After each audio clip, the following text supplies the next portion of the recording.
네, 써뉴.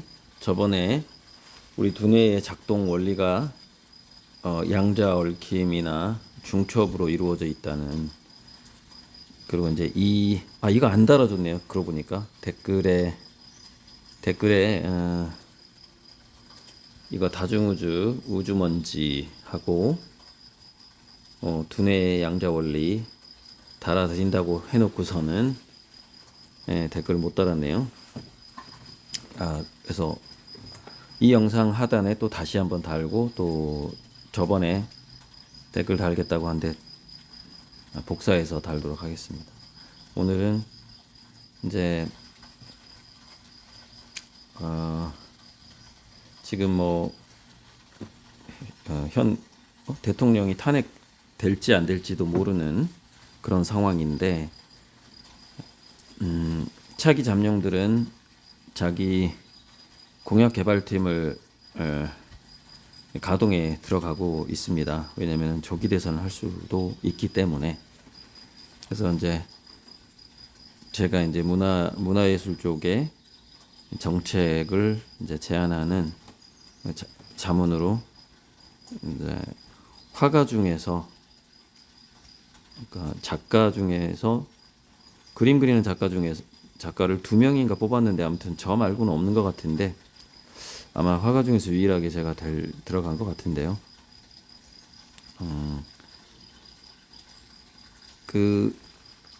정확하진 않지만 제가 알기로는 일랑 이종상 제 스승님이 문화예술 쪽에 대통령 자문위원이었는데, 좀 대통령 자문위원들은 되게 딱 한 번 하고 끝나는 게 아니고요. 그게 이렇게 대통령이 바뀌어도 계속해서 자문위원으로 남는 경우가 많아요. 그래서 아마 대통령을 서너 명 정도를 이렇게 청와대 자문으로 아마 일한 쌤이 계셨던 걸로 제가 알고 있어요.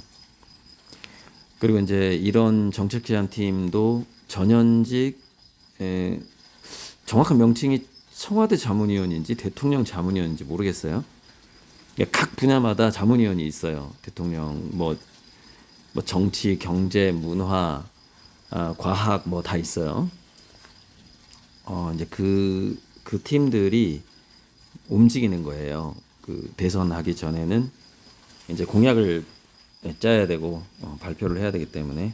그래서 이제 저는 이쪽에 칼럼을, 제가 쓴 칼럼이 한 200개 정도 될 텐데, 그 중에서 정책 제안 칼럼이 꽤 많이 있단 말이죠. 특히 교육문화 쪽으로, 교육은 이렇게 했으면 좋겠고, 문화정책은 이렇게 했으면 좋겠고, 그리고 이제 책도 있다 보니까, 제가 이제 특히 인공지능 쪽에 책이 있다 보니까 로봇산업진흥원 자문위원을 했었죠. 그래서 제 제안서가, 그러니까 박근혜 대통령 탄핵 당하고 나서 문재인 정부가 잠깐 있었잖아요. 그 기간 동안에 아마 제가 로봇산업진흥원 자문위를 했고, 2기 이제 문재인 대통령이 정식으로 대통령이 되고 나서 AI 로봇 정책이 발표가 됐는데, 제가 냈던 6쪽짜리하고 거의 이제 제 느낌에는 95%가 같고요.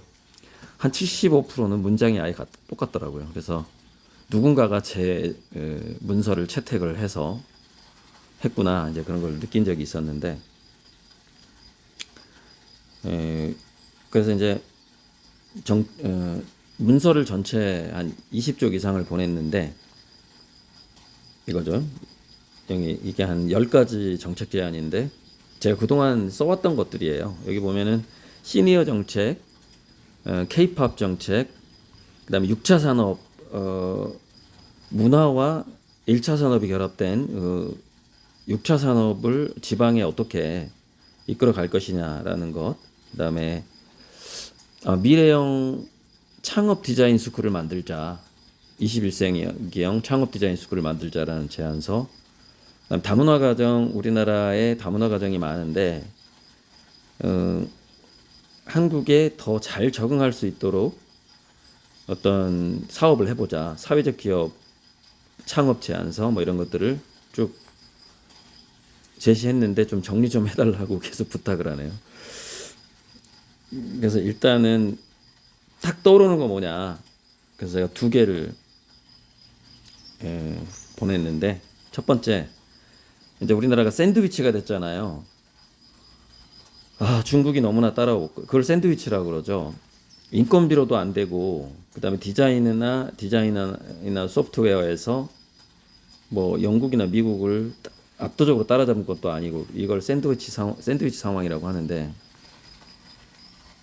뭐 이렇게 대량 생산도 어렵고 싸게 생산할 수도 없고, 이게 이제 우리나라가 중진국의 함정에 빠졌다 이렇게 얘기를 하는데, 그래서 문화가 이게 이제 좀 비판받을 수도 있어요. 꼭 문화로 돈벌이를 생각해야 되느냐 이런 비판을 받을 수는 있지만, 하지만 좀 국가적으로 봤을 때는 어쩔 수 없어요. 그래서 한국의 문화가 경제적인 외화벌이로 연결되는 정책은 생각해야 된다. 이거는 정부로서는 그 지원책을 어떻게 할 건가 생각을 해야 되고, 그다음에 AI 로봇 시대를 맞아서 국민들이 예전처럼 그 휴대폰이 애플에서 휴대폰을 개발했을 때 우리나라 통신사 3사가 담합을 해서 1년 6개월간 18개월간 우리나라의 그 스마트폰이 유통이 못 되게 이렇게 정부랑 손잡고 짜고 쳤단 말이에요. 그때 경제적인 피해가 엄청나게 컸습니다, 우리나라에. 왜냐하면 한국의 천재들이 앱을 개발할 수 없었다라는 거예요. 휴대폰을 사용을 해봐야 무슨 앱을 개발할 건데, 그럼 엄청난 그 어떤 애플리케이션 대기업이 한국에서 나올 수 있는 기회가 있었다라는 거예요. 근데 18개월 동안 이제 그걸 못 해버린 거죠. 그러니까 그러면 안 되고, 또다시 제2의 스마트폰이라고 불려지는 AI 로봇, 인공지능이 지금 그다음에 움직이는 로봇, 몸을 인바디드 AI, 움직이는 인공지능 로봇 시대가 지금 25년이 본격적으로 시작을 하는데, 이때 이거를 어떻게 잘 써먹고 잘 즐기고 하는 그런 경험을 국민들한테 줘야 된단 말이죠. 그러니까 이거는 이 문화 정책이라고 보는 거죠. 그래서 이 두 가지가 현재로서는 가장 중요할 것 같다. 이렇게 일단 해놓고 나머지는 좀 시간 내서 좀 정리해서 보내기로 그럼 될 것 같아요. 중앙 이코노미 기획 기사가 요거 참 잠깐만, 이게 어떻게 이렇게 하면은 화면이 옆으로 가서 어차피 읽기 힘들겠죠? 이런 건데, 제가 이거 2017년 초에 제가 쓴 건데, 신문기사 링크가 있나 좀 뒤져봤는데 못 찾았어요. 그래서 전에 한번 읽어드린 바도 있는데, 이렇게 해서 이제 캡처해서 확대하면 옆으로 해서 확대하면 읽으실 수 있고요.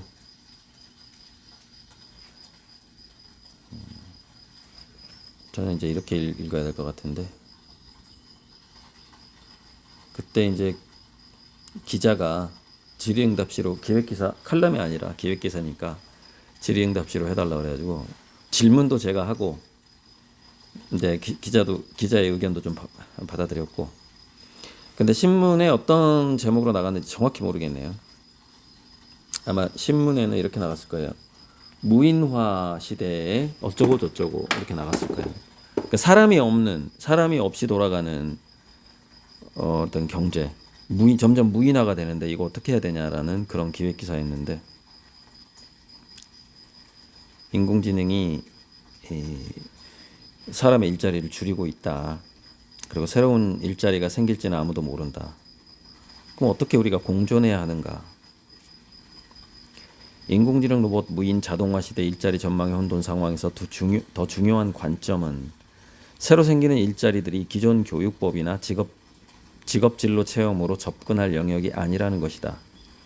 인공지능 AI가 사람의 일자리를 줄인 만큼 새로운 일자리가 생길 수 있을지는 몰라도, 분명한 것은 기존의 일자리에 접근하거나 그 안에서 승진하는 방식과는 전혀 다를 것이며, 직장 내에서도 점점 일처럼 보이지 않는 활동이 많아진다는 것이다. 시장에 보급되고 있는 다양한 AI와 로봇은 기억이 쌓이기만 하고 망각이 없어서 지식을 쌓은 사람들과 근육의 암묵질을 쌓은 숭늉공들을 능가할 것이 뻔하다. 최근 신문에서 이게 이제 17년 초예요. 최근 신문에서 커피 핸드드립 로봇을 보고 놀랐다. 그런 로봇이 나올 거라는 기사가 아니라 로봇을 사서 매장에서 쓰라는 광고였다. 이렇게 되면 단지 더 맛있는 커피를 파는 곳은 무인화된다. 그런데 어떤 커피숍은 매장에서 커피 원두를 프라이팬에 직접 볶는 체험을 팔거나 커피 맛 구분하기 이벤트를 하거나 각종 문화적 놀이와 멋진 공간을 제공하면서 생존할 것이다. 즉, 더 멋있는 커피를 위한 시설과 안내와 분위기가 중요해지고 함께 잘 놀아야 생존한다. 그러니까 이것은 맛있는 커피가 아니라 멋있는 커피숍이 돼야 된다 이런 거죠. 멋있는, 우리 인간들이 멋을 낼 수 있는 그런 얘기고요. 문명이 경제적 윤리적 논리에 의해 호모사피엔스의 지적 효율성을 AI에게 양보하고 호모 파베르의 정교한 손놀림을 로봇에게 맡긴 이후 인간에게 남을 강력한 본능은 호모 루덴스이다. AI 로봇은 원시 부족 사회의 축제나 사육제 때부터 자리 잡은 놀이 DNA, 원시제의 DNA를 부활시킬 것이다. 경제적 논리는 소수 플랫폼 기업이 AI 로봇을 사용하기 시작하면 점점 원가가 낮아지는데 다른 기업도 원가 경쟁과 생존을 위해 자동화를 선택하게 되는 것이고, 윤리적 논리는 거의 모든 일터에서 실수로 죽어가는 사람들이 생긴다는 점이다. 당분간 보험으로 해결하다가 아예 인간을 모든 위험에서 격리하게 될 것이다. 예를 들어 일본에서는 고령 운전자들이 면허증을 반납하면 평생 택시비를 주는데 고령자들이 더 많아지면 자율주행차를 주는 것이 더 저렴해진다. 그게 더 이제 싸지는 거죠. 택시비 주는 것보다. 자, 모두를 만족시키는 윤리적 대안은 결국 무인 자동차이다. 예전에는 탈모나 ADHD가 질병이 아니었지만 치료제가 나오면서 질병으로 인식되듯이, 이게 좀 의학계에 이런 좀 단점이 있어요. 치료제가 나오면 그거를 팔 생각을 하고 그거 질병이라는 인식을 널리 퍼뜨려요. 이런 좀 병명을 만드는 이런 좀 단점이 있습니다. 그걸 로비를 하고 그렇게 이끌어가죠. 자, 로봇의 기능이 좋아지면 모든 일들이 가진 작은 위험성에도 인권의 관점에서 로봇을 대신 배치시키자는 논의가 확산될 것이다. 결국 무인화는 사람들을 일자리에서 몰아낸다. 모든 동물의 유아기 놀이 행동 기간은 두뇌 전체에서 전두엽의 크기에 비례하는데 인간의 전두엽 크기는 평생이 놀이 행동기여야 한다는 연구 결과가 있다. 원래 일은 인간 두뇌에 그다지 어울리지 않았던 것이다. 그래서 인간은 평생 놀이와 문화를 즐기며 일 잘하는 로봇들과 공존할 것이다. 결국 새로운 직업들은 일자리보다는 놀자리의 특성을 갖게 된다. 자, 일을 하지 않는 사람 그럼 어떻게 살아가야 하나요? 답변. 미래에 로봇 없이도 돈을 번다고 통계에 잡히는 사람들은 점점 잘 노는 사람들이 될 것인데 아마도 국가는 실업률 계산에서 잘 노는 사람들을 제외시켜야 할 것이다. 지금 월급 생활 문화의 기준에서 실업자가 늘면서 긴급하게 요구될 국민 배당 이외의 수입이 있는 사람들은 뭔가 몰두하여 덕후가 되거나 공유 플랫폼에서 다른 사람들과 잘 놀아주거나 하는 이들이 될 것이다. 여기 공유 플랫폼 같은 플랫폼에는 제가 전에 말한 바 있는 그 정서 보호자 플랫폼이 굉장히 커지게 될 겁니다. 자, 지금 세계적으로 돈을 긁어모으는 기업들의 두 가지 특성도 인공지능이 고객들을 맞춤 관리하는 놀기 좋은 플랫폼이 있는 곳이며 직원들이 업무를 즐김으로 일터가 놀이터로 보인다는 점이 있다. 반면 시간제와 서열로 관리받는 직원이나 생계 급급해서 사직서를 만지작거리는 직원들이 있는 기업들은 나약해지고 있다. 대표적으로 삼성이라는 기업이 이렇습니다. 자, 다른 아이돌과 달리 눈부시게 성공한 방탄소년단 BTS의 성공 배경도 같은데 스스로 열심히 솔직하게 공유하며 즐기고 스스로 스케줄을 관리하는 것이다. 즉 기존의 산업 플러스 일자리 개념이 문화 플러스 놀자리로 패러다임이 바뀌는 중이다.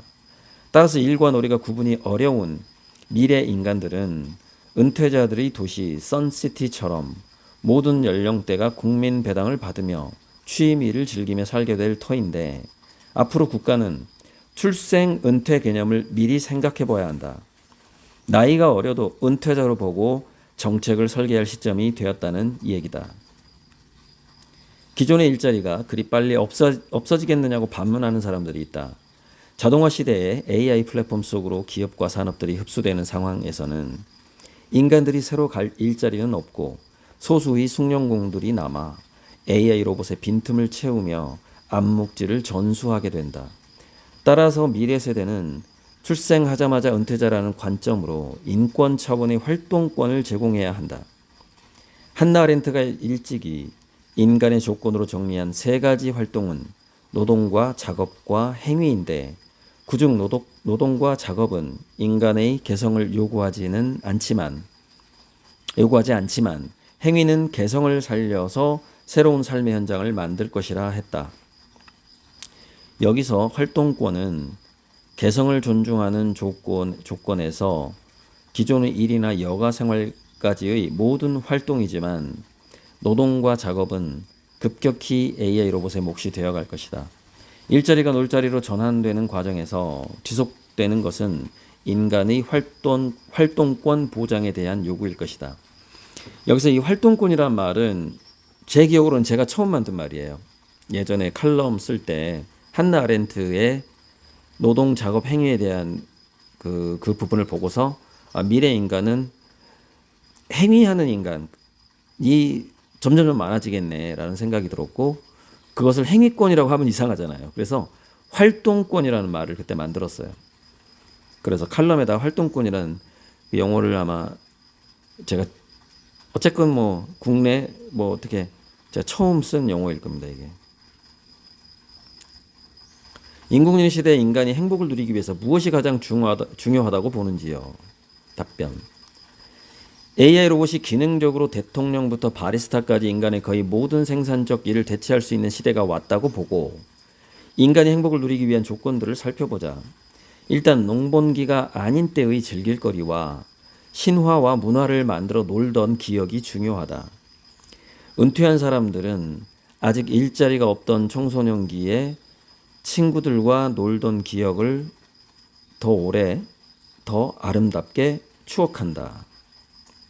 자, 여기서 저기 한 이틀 전에 그 프리드리 샬링의 신화철학이라는 책을 책 1권, 2권 강의록을 중고로 샀는데 4만 원 주고 샀는데, 어떤 거는 26만 원인 거예요. 그래서 26만 원으로 떠 있는 게 있고 4만 원으로 떠 있는 게 있는 거예요. 그래서 4만 원짜리를 정말 샀는데, 그게 서울대 중앙도서관에 있던 책이 어떻게 돌아다니다가 그 신화철학이라는 책을 제가 얻었어요. 그래서 그 서문을 읽어봤는데 셸링이 뭐라고 하냐면, 신화 자체가, 그러니까 피카소랑 되게 비슷한 말을 합니다. 신화 자체가 진리는 아니다, 이렇게 얘기를 해요. 그런데 그 어떤 근본적인 진리가 신화에 담길 수밖에 없다, 이렇게 얘기를 하는 거죠. 그렇게 하는 거예요. 그러니까 피카소가 예술은 진리 또는 진실을 보여주는 거짓말이다, 이렇게 얘기하듯이 신화는 물론 거짓말이죠. 하지만 뭔가 근본적인 원리나 우리 인간 사회의 어떤 원리, 진리 이런 것들을 신화가 담고 있다, 이런 얘기를 셸링이 했더라고요. 예를 들자면은 그 신화의 힘을 쓴 조셉 캠벨보다는 셸링이 훨씬 선배니까. 그래서 이런 피카소가 그림에 대해서 했던 말하고 셸링이 신화에 대해서 했던 말이 똑같네, 그러면서 이제 어제인가 서문을 한번 읽어보니까 그런 구절이 있었어요. 자, 은퇴한 사람들은 아직 일자리가 없던 청소년기에 친구들과 놀던 기억을 더 오래, 더 아름답게 추억한다. 그리고 식물과 동물을 기르면서 취미 활동을 하고 친구들을 만나는 외출이 매우 중요해진다. 지금은 은퇴자나 아이들이 하는 이 행동들은 인공지능 시대 인간들의 풍경이다. 태어나자마자 은퇴자이고 어른이 되어서도 키덜트로 살아가는 것이 운명이다. 한국은 에코리컬처가 중요해질 것이다. 에코시스템, 에그리컬처 플러스 컬처. 농사의 추억에다가 환경보호의 의미가 더해지고 문화적 유대를 즐기는 공동체가 확산될 것이다. 농사의 추억이 없는 세대들은 가상현실 VR 플랫폼에서 상상력이 한계가 없는 게임을 즐기는 공동체를 만들 것이다. 공동체 간의 경쟁을 하는 게임은 인간의 가장 강력한 기본 속성인 소속감과 자존감의 욕구를 만족시킨다. 일하던 인내심과 사륙의 전쟁은 모두 놀이문화로 흡수되거나 게임화 플러스 가상화 된다. 자, 이거는 이제 닐 도널드 월시가 신나이에서 그 신이 말하죠. 불행한 사륙이 일어나는 어떤 그런 것들을 지구상에서 없애고 그거를 스토리화하거나 상상으로 만들어라 이거예요. 그러니까 지금 우리가 전쟁 게임이나 이런 것들이 많이 있는데 전쟁 게임이 가상화되고 있는데 이것을 이제 나쁘게 볼 게 아니라 실제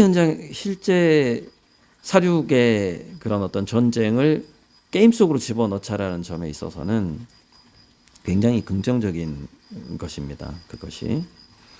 자, 인공지능을 악용하는 사람과 단체가 있을 것입니다. 심지어 인공지능 자체가 그럴 수도 있고요. 우리가 어떻게 준비해야 이런 일을 막을 수 있을지 생각해 보았으면 좋겠습니다. 답변. 얼마 전 드론으로 공중폭파 테러를 한 사건이 있었다. 앞으로는 얼굴을 인식한 후 그 사람 위에서만 터지는 드론이 나올 것이다. 인공지능을 악용하는 사람과 단체의 출현은 막을 수 없다. 인공지능 발달에도 불쾌한 계곡, 언캐니 밸리가 있는 것이다. 심지어 인공지능이 인간을 적으로 인식하게 될 위험도 있는데 인류가 경제적 군사적으로 고통스러운 언캐니 밸리를 어떻게 통과하느냐에 해법이 있을 것이다. AI 로봇을 공익적이지 않게 쓰는 개인과 단체들을 제약하기 위한 국제적 문화연합체를 구성하되, 여기서 제가 왜 문화연합체라고 했냐면요, AI 태교를 해야 되기 때문에 자꾸 교육을 시키고 질문을 던져야 되거든요, AI한테. 그래서 문화연합체라고 이름을 붙여봤어요. 인공지능과 로봇 자체를 적으로 인식하는 것에 주의해야 된다. 어차피 오래전, 그러니까 여기서 인공지능과 부연 설명을 제가 좀 생략했네요. 뒤에 나올 수도 있겠네요. 자, 잠깐만요. 인공지능과 로봇을 적으로 인식하는 것에 주의해야 하는데 어차피 오래전 기계 파괴 러다이트 운동은 거의 200명이 사형과 수천 명의 구금으로 끝났다. 그러니까 예전에 러다이트 운동 때, 산업혁명기 러다이트 운동 때 이제 제가 책을 봤는데 196명이 사형을 당했다는 거예요. 196명이 기계 부수다가. 대단했죠. 그때는 막 사형이었어, 사형. 그리고 수천 명이 감옥에 감금 돼가지고 너 이제 러다이트 운동 안 할 거지 한 다음에 풀어준 거예요. 대단했더라고요, 그 당시에. 야, 거의 막 저는 200명까지 사형당했으리라고 생각을 못했는데. 자, 그런데 새로운 네오 러다이트 운동도 역시 실패할 것이고 오히려 AI에게 인간이 인공지능을 미워한다는 데이터만 남기게 된다. 저는 이게 딱 예상이 되거든요. 그러니까 지금 네오러다이트 운동을 조금 할까 말까 하는 사람이 지금 유발 하랄이에요. 사피엔스의 저자. 그 사람이 얘기하는 거 보면 너무 답답한 거야, 이게. 뭐랄까 약간 인문학 꼰대 같은 느낌. 그 사람이 쓴 책을 봐도 그렇고, 넥서스 보면 제가 괴로울까 봐 지금 넥서스의 그 목차도 안 봤는데, 그 전에 21세기를 위한 21가지 재원인가? 그것도 조목조목 제가 다 비판할 수 있는데 지금 시간이 없어가지고 그 영상을 못 찍었거든요. 그러니까 유발 하랄도 지금 네오러다이트 운동과 비슷하게 지금 언론에 노출되고 있는데 절대 그렇게 하면 안 돼요. 이게 언캐니 밸리는 지나갈 수밖에 없는데 되게 빠른 속도로 지나가고 수많은 사람들이 인공지능과 함께 인공지능을 친구로 생각하면서 넘어가야 돼요. 인공지능 로봇을. 안 그러면은 자, 이 다음 문장. 지금 인공지능은 적과 아군의 개념이 없으나 인간이 인공지능을 없애려 노력한다면 또는 지연시키려고 한다면 또 마찬가지예요. 작용 반작용으로 적이라는 개념을 알게 된다. 이게 뭐더라? 칼 융의 피하려 하면 따라온다 이런 거 있잖아요. 칼 융의 그 무의식으로 우리가 그러니까 인공지능 자꾸 나쁘게 보고 부작용을 생각하다 보면 정말 그렇게 돼버리는 거예요. 그러니까 자아충족 예언이 돼버리는 거예요. self-fulfilling prophecy. 자기충족 예언이 돼버리는 거죠. 그러니까 지금 정말 우리가 잘 인공지능 AGI가 나오기 전까지가 지금 전 한 5년밖에 안 남은 것 같은데 뭐 아무튼 잘 가고 있는 것 같아요. 왜냐하면 MZ세대 이후의 세대들은 인공지능이랑 되게 친구처럼 잘 지내고 있으니까 몇몇 꼰대들이 막 반대하는 거지. 뭐 늦춰야 된다, 위험하다, 멸망한다 막 이러고 있는 것 같아요. 자, AI 로봇은 인간과 공존하는 영리한 반려봇으로 자리 잡아야 한다. 좀 너무 무시했나요? 반려봇? 그러니까 반려 로봇이죠, 반려 로봇. 그러니까 여기서 반려동물이라고 생각하시면 안 돼요. 휴머노이드. 반려 휴머노이드 로봇을 말하는 거예요. 반려봇으로 자리 잡아야 한다. 기계를 부수다가 사형당한 러다이트들이 그 언캐니 밸리를 견딜 수만 있었다면 세탁기와 냉장고와 에어컨을 즐길 수 있었을 것이다. 그 이후에 이런 것들이 개발이 되었기 때문에 그때 사형당하지 않았더라면 하는 얘기입니다. 네, 요게 이제 실제로 기사에 어떻게 올라갔는지 아직 제가 링크를 찾지를 못했습니다. 자, 오늘 시간이 좀 길었는데 제가 그림을 열심히 하다가 이제 그림 그리다 보면 어깨도 아프고 손목도 아프고 그래요. 그러면 잠시 이렇게 의자에 앉아서 왼손으로 오른손은 쉬고 오른손은 손가락이 좀 움직이는구나. 손가락이 살짝 움직이면서 왼손으로 휴대폰을 잡고 이런 영상을 찍는데 뭐 이렇게 휴식하는 개념입니다. 네, 써뉴. 잠깐만 이거 어떻게 끊어지?